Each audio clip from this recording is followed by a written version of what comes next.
Fala pessoal, bom dia. Estou aqui para falar, vocês podem imaginar, sobre a chamada telefônica entre o Lula e o Trump.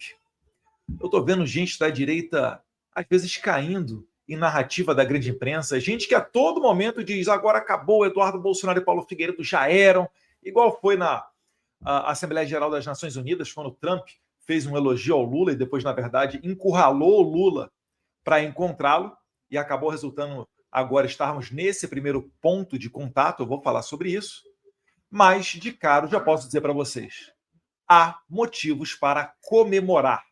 E eu vou explicar, vocês vão ver. Eu começo aqui pegando um gancho num vídeo que eu vi do Caio Coppola, em que ele abriu, fez uma preliminar muito boa. Ele relembrou a matéria aqui do Lula. Deixa eu tirar aqui o meu rodapé, porque vocês já me seguem. Mas ele faz aqui uma lembrança de dias antes da eleição do presidente Trump, em novembro do ano passado, o Lula declarou apoio à Kamala. E ele falou essa pérola aqui, né, que os Estados Unidos, fala até na Folha de São Paulo para não dizer que é mentira, né? Lula sugere que vitória de Trump nos Estados Unidos seria nazismo com outra cara. Isso aqui tem menos de um ano. Então, daqui você extrai uma conclusão, que não vai fugir dessas duas alternativas. Ou o Trump é uma pessoa horrível, e o Lula não tem problema com isso, né? Em lidar com uma pessoa horrível, caracterizada pelo próprio Lula como nazista, ou o Lula está mentindo, o que também não seria de surpreender ninguém. Mas ou ele é uma pessoa que lida com gente horrorosa, sem problema nenhum, e ou ele é uma pessoa que mente descaradamente. Eu acho que isso daqui tem que ser a porta de abertura para a gente começar a entender tudo que está ocorrendo nesse momento. Mas antes disso, né, antes dessa... Não é nem crítica, né? Isso é um xingamento, isso aí é engraçado. O pessoal da imprensa não chama isso de ataque, né? Chamaria de crítica. Você vê pela nota do Itamaraty que o Lula fez pedidos ao Trump com relação à tarifa, etc. Né? Nós aqui do lado de cá sempre dissemos que a tarifa não era a nossa primeira opção, mas que nós confiamos na habilidade do Trump, e o Trump sim conseguiu mover as coisas da maneira como ele quis, apertando os botões, movendo as alavancas que ele, muito mais experiente do que nós, sabe fazer, e chega nessa posição, muito maior vantagem do que o Lula, convenhamos, nessa mesa de negociação. Mas o que você não sabe é o que o Trump respondeu quando o Lula pediu para ele a redução de tarifa. Certamente, se fosse uma vitória, o Lula já estaria cantando.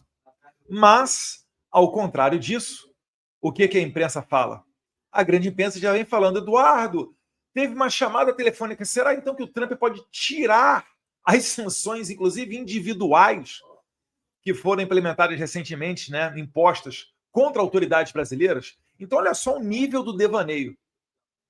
Ocorre uma chamada atrasada telefônica. Eu vou lembrar para vocês que o Bolsonaro se encontrou com Trump em março. Do tempo que os dois eram presidentes, demorou um pouco mais do que 2 meses para que Bolsonaro fizesse uma visita a Trump presencialmente. E ainda naquele mesmo ano, em outubro, Bolsonaro estava com Xi Jinping. Ou seja, Bolsonaro esteve presencialmente com os 2 maiores parceiros comerciais do Brasil. Os 2 países onde existem maior interesse econômico brasileiro, presencialmente. E o Lula, depois de quase um ano, tem uma chamada telefônica e falam que isso é uma vitória, pelo amor de Deus. E tem uma chamada telefônica, inclusive com Lula recusando o encontro pessoal do Trump, que o Trump ofereceu publicamente lá nas Nações Unidas. Primeiro o Lula falou que estava com a agenda muito cheia, o Trump disse então que semana que vem ocorreria um encontro presencial, mas o Lula, vaidoso que é, estava com medo de tomar uma puxada de orelha, o chamado efeito Zelensky, e arregou. Conseguiu essa chamada telefônica e ainda assim acham que há motivos para comemorar. Mas eu garanto que não há motivos para comemorar pela mesma razão que o nosso querido Merval Pereira também entende. Conversa foi boa, mas Marco Rubio não é bom sinal. Eu vou me apoiar aqui em mais uma pessoa, né, de perfil técnico, mas que teve espaço na Globo News, né, um ex-secretário de Comércio, que eu vou deixar o vídeo rodar para vocês aqui com a opinião dele. Do Marco Rubio, secretário de Estado, como interlocutor. Com a indicação do Rubio, é que a parte política tem uma relevância muito grande. Que esse fator político vai estar sobre a mesa de negociação, mas tem outros temas. Então, repara, enquanto uma parte da imprensa fala que não haverá fator político, ministros celebram porque Trump não falou da parte política, esqueceu, ignorou o Bolsonaro, dizem eles. Por outro lado, a indicação de Marco Rubio sinaliza que não haverá como sair da parte política. Olha os fatos. Eu postei essa imagem aqui. Ontem. Vamos dar uma olhadinha nela.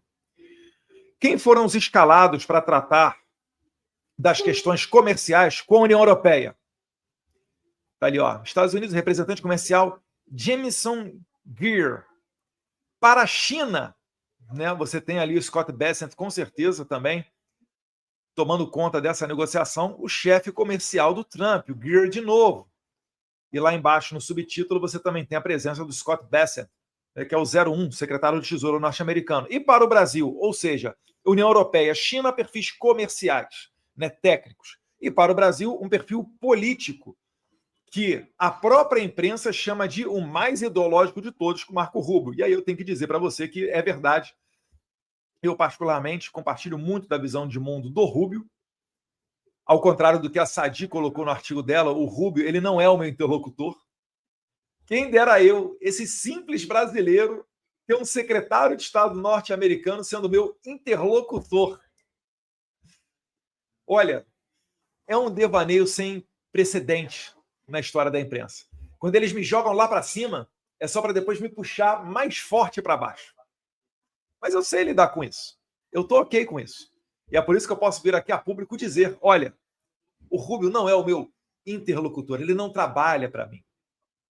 Muito pelo contrário, nós aqui é que tentamos humildemente dar alguma contribuição no trabalho desempenhado pela política internacional norte-americana, que é liderada pelo secretário Marco Rubio, e muito bem, né, complementado com as visões de Christopher Landau, que vocês que me seguem na Rede X devem conhecer muito bem. Compartilhei diversos tweets dele, né, dentre outros atores ali dentro do State Department. Então, repare que o Marco Rubio, sendo posto como o agente para essa negociação, isso por si só já tem um recado muito forte. Tá? Tem um outro analista da CNN, eu não estou com o vídeo dele aqui, mas ele segue na mesma linha do colega. Deixa eu até terminar de ver aqui o vídeo final do Weber. Políticos relevantes. Mas tem outros temas políticos relevantes, que vão envolver, por exemplo, o papel do Brasil na América Latina, o papel da China na América Latina, as questões relativas, por exemplo, à liberdade de expressão, as questões relativas a outros temas políticos regionais que vão estar muito mais na mão do Rubio, ou vão ser muito mais temas do Rubio do que de outros secretários. Então haverá política na mesa de negociação. Creio, porque na verdade, gente, aqui são especulações. É a opinião de cada um. Aqui o Weber Barral, ele é ex-secretário de Comércio Exterior do Brasil. Tá? Posso dizer particularmente não conheço, mas ao que parece é uma opinião técnica, diferente da opinião militante de redação. E ele finaliza. É interessante notar que nas outras negociações, por exemplo, com a China, está sendo liderado pelo Bessent, que é do Tesouro, junto com o Lutnick. Com a União Europeia está o Lutnick com o Greer, que é o USTR, o secretário de Relações Comerciais. Nesse caso, não. Nesse caso, a liderança é do Rubio e isso diz muito sobre a relevância dos temas políticos. Perfeito. E vocês aí, vocês conhecem o Marco Rubio? Deixa eu mostrar um pouquinho para vocês. Eu sei que de boa parte dos brasileiros ele é conhecido, mas ainda dentro da direita, por óbvio, né, por compartilhar a visão de mundo muito igual à nossa, de levantar as bandeiras da liberdade, ser contra a censura, sempre dar opiniões contrárias ao regime escravocrata cubano, à narcoditadura do Nicolás Maduro. Mas eu queria trazer para vocês aqui uma sequência de tweets do Marco Rubio, para, se por acaso você não conhecer, você entender melhor quem o Trump nomeou para intermediar essas negociações com o Brasil. Alguns tweets aqui, né, ainda são do tempo que ele era senador pelo estado da Flórida.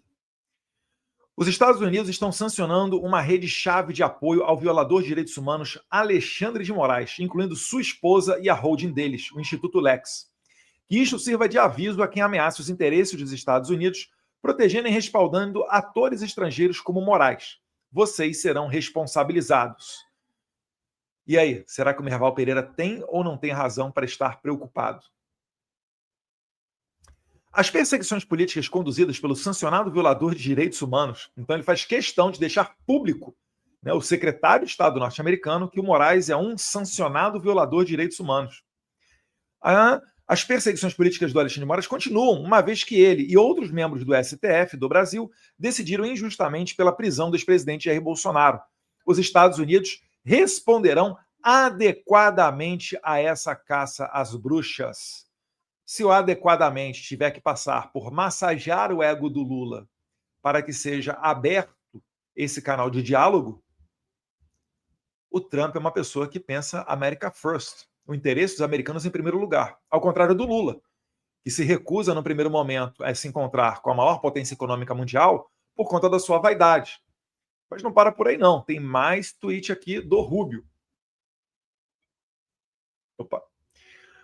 POTUS é President of the United States, tá? Então, é o presidente dos Estados Unidos, o US Treasury, que é o Tesouro norte-americano, comandado pelo Scott Bessent, que comanda, está embaixo dele, o OFAC, o Office of Foreign Assets Control. Então, Trump e Bessent sancionaram o ministro do Supremo Tribunal Federal do Brasil, Alexandre de Moraes, por meio do programa de sanções Global Magnitsky, por graves violações de direitos humanos. Que isso sirva de alerta a todos que atropelam os direitos fundamentais de seus compatriotas. Togas não oferecem proteção contra a justiça. Vamos lá, mais um aqui do Rubio. O presidente dos Estados Unidos deixou claro que em seu governo responsabilizará cidadãos estrangeiros responsáveis por censurar a liberdade de expressão protegida nos Estados Unidos. Aqui ele está falando muito do caso da Flávia Cordeiro, tá? Cidadã americana que o Alexandre de Moraes mandou uma ordem de prisão contra ela devido a postagens dela. A política de caça às bruxas do ministro do STF do Brasil, Alexandre de Moraes, veja bem, ele repete a frase usada na carta do Trump, caça às bruxas, contra Jair Bolsonaro, criou um complexo de perseguição e censura. Essa é uma palavra muito utilizada aqui nos Estados Unidos, tá? O Censorship Industrial Complex, o complexo industrial de censura. Tão ampla que não apenas viola direitos básicos dos brasileiros, mas também se estende além das fronteiras do Brasil para atingir os cidadãos americanos. Vale lembrar que o Moraes toda hora tentava dar ordens às redes sociais para bloqueios mundiais, não só referentes ao Brasil também. Finaliza no último parágrafo, Marco Rubio. Portanto, ordenei a revogação imediata dos vistos de Moraes e seus aliados no tribunal, bem como de seus familiares diretos. Aqui, se não me engano, foi aquele fatídico dia onde foi decretada onde colocaram tornozeleira no Jair Bolsonaro e censuraram. Então, no mesmo dia, isso foi na sexta-feira, o Rubio revogou o visto de 8 ministros do STF, dentre eles o Barroso, que sentiu muito esse golpe. Mas não acaba por aí. O Rubio, ele é descendente de imigrantes cubanos. Então, ele, dentro de casa, ouviu os horrores da ditadura cubana. É por isso que ele conhece muito da estratégia comunista, inclusive de mudar de nome, de se chamar revolucionário, bolivariano, socialista, depois vai para progressista, mais atualmente. Mas, no fim, é tudo a mesma coisa, né? E ele bota aqui, finalizo com este post, Lula da Silva do Brasil é o mais recente, isso aí tempo que ele era senador, é o mais recente líder da extrema esquerda a encobrir a natureza criminosa do narco-regime de Maduro. Veja, o Rubio já fala em narco-regime, palavra que eu aprendi aqui com o Eduardo Bittar. Ele é que falou para mim, Eduardo, não é só uma ditadura, é uma narcoditadura. Os narcos, né, os traficantes de drogas, se apossaram da Venezuela. No mesmo sentido, o livro do Leonardo Coutinho, Hugo Chávez, O Espectro, onde denuncia-se ali que até aeronaves militares e passaportes diplomáticos venezuelanos eram utilizados nas operações de tráfico internacional de drogas. E está ali o Rubio. Lula da Silva do Brasil é o mais recente líder da extrema esquerda a encobrir a natureza criminosa do narco-regime de Maduro, dias após se encontrar com o presidente Biden. Com a fraca política externa do governo Biden, os tiranos da nossa região se sentem encorajados a buscar apoio internacional. Ou seja, esse tempo o Rubio ele era secretário. Hoje, ele está na posição dessas autoridades que ele criticou no passado. E por que ele criticou? Criticou porque o Maduro era livre, leve e solto para fazer relações com o Brasil, para correr, para se fortalecer o regime, um regime que oprime, né, igual o cubano, que inclusive utiliza muito da expertise cubana, utiliza a fome como instrumento político. Enfim, este é o Marco Rubio. E aí eu pergunto para vocês, dia de vitória ou dia de derrota? Para a esquerda ou para a direita? Ou melhor, para aqueles que apoiam as liberdades ou para aqueles que apoiam regimes como o venezuelano? Pode ter certeza, gente, se a imprensa se apressou e até bateu a cabeça para tentar vender para vocês que foi uma vitória, é porque não foi uma vitória. O Merval, ele é uma pessoa que ainda tem, né, uma sinceridade, uma autenticidade e transparece, em diversos momentos, uma opinião muito mais próxima da realidade do que seus colegas da Globo News. Mas ainda da Globo News, se eles abrem espaço para uma voz mais técnica, como a do Weber, você vê que o assunto político não foi retirado da mesa. E eu confirmo isso, Sacramento, com a nota do Itamaraty. Porque se o Lula pediu o fim do tarifaço e não fala qual foi a resposta, ou até agora nós não vimos nenhuma redução, é porque, ao menos neste primeiro momento, não houve vitória para a esquerda. Então, menos. Trump continua apoiando não só o Brasil, mas as liberdades no mundo inteiro. Ele sofreu na pele a perseguição política. Ele sabe que quando ele deixar de ser presidente, por mais que ele já tenha mais de 70 anos de idade, provavelmente vão vir atrás dele. Ele sabe que vai ser importante fazer o seu sucessor. Deus queira aí, seja o Marco Rubio ou o J.D. Vance, são duas pessoas que eu acho extraordinárias, né? Tem muito mais gente dentro do governo também sensacional, mas esses daqui são os nomes que eu vejo mais circular aqui no cenário político americano. Mas o Trump vai querer dar continuidade a essas políticas pró-liberdade. Então ele entende o seu papel central, principalmente no Ocidente, nessa guinada para limpar a besteira deixada para trás pelo Biden no mundo inteiro. Como, por exemplo, um Alexandre de Moraes forte, a ponto de controlar eleições e ainda querer se meter em 2026. E se der mole, se voltar ao governo democrata nos Estados Unidos, radical, é capaz do Alexandre fazer uma associação e perseguir todas essas pessoas aí do governo Trump, porque eles sempre voltam pior depois. Se o Jason Miller no passado foi detido, pode ter certeza. Se o Moraes tiver oportunidade, ele vai fazer um inferno na vida do Jason Miller, do Elon Musk, do Trump, da família do Trump, do Scott Bessent e de todo mundo que ele puder. Ele só não faz isso agora porque ele sabe que não está em posição e nem tem força para obrigar isso. Então o que ele faz? Vem para cima de nós. Me acusa de antidemocrático, porque a gente participou, né, pediu, denunciou sanções contra o Alexandre de Moraes. Falou que isso daí é antidemocrático. Mas eu não assino nada. Quem assina é o Trump, o Bessent, o Rubio. Por que ele não pegou esse pessoal e jogou dentro do inquérito e do processo? Porque são covardes. A gente sabe disso. A gente sabe a estratégia deles. Eu finalizo aqui deixando para vocês um vídeo onde nem a imprensa ousava dizer que a relação não era boa. Porque aquilo que os seus ouvidos escutam, os seus olhos veem, você reitera, e mais uma vez, etc. Porque, isso daqui, que o vídeo que eu vou passar agora, são 2 meses de governo Bolsonaro. Um pouquinho depois de 2 meses do governo Bolsonaro.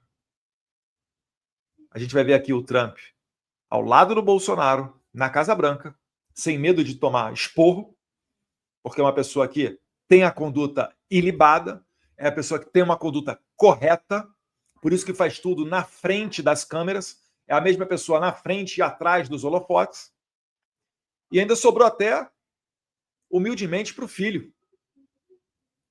Acho que saudade do presidente Bolsonaro preso injustamente e nada da União da Direita fazendo um movimento pela soltura desta prisão ilegal do líder da direita. Tem muita gente travestido de direita que está olhando ali só para querer ter a oportunidade dele ser o líder, o protagonista. A vaidade é realmente um problema no ser humano. Mas, pessoal, ânimo, vamos lá. Não caia, não tropece nesse engodo da imprensa. Há muito a se comemorar e eu tenho confiança de que o Marco Rubio vai saber bem desempenhar o seu papel sob a liderança do presidente Trump.